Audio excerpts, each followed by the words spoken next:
The Alchemy of a Tall Tale. The last cowboy missed the call to go west, to bathe in the desert sun, break wild mustangs, star in dime store novels, forge new trails down to old Mexico. In fact, he would never leave the Laurel Highlands.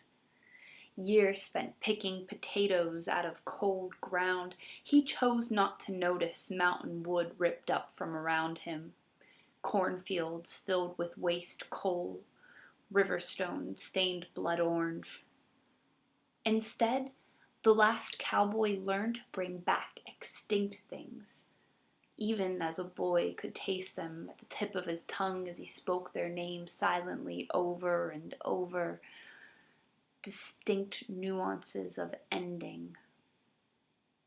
Starting simple, he merely made myths, had two half-bear uncles who slept in caves, a brother who fell in love with a donkey and carried her around on his back, a father with flesh of tree bark who couldn't feel pain.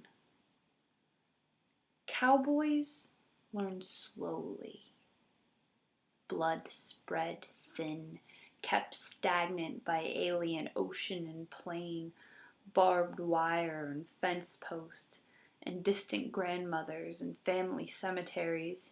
He had to dream his own death 3 times before he began the dangerous business of making miracles.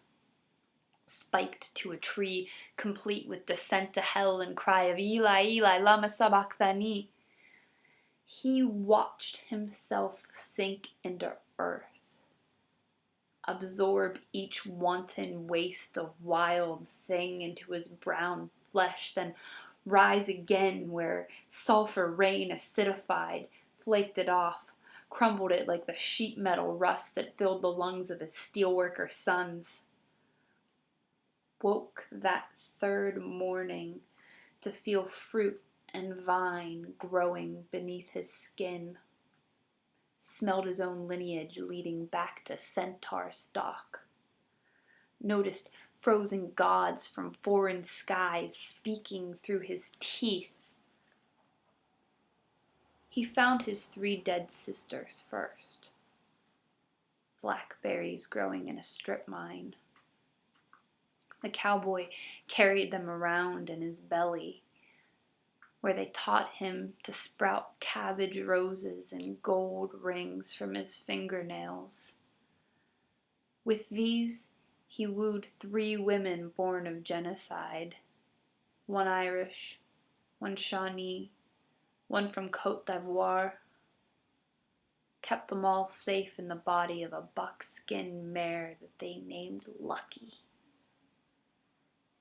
Together, they drew milk and honey from poisoned wells, kissed waste coal piles and watched wine bubble forth, gave their voices to every creator who ever fell silent, Raven, Kokumenta, Tuatha, Ra, Baal,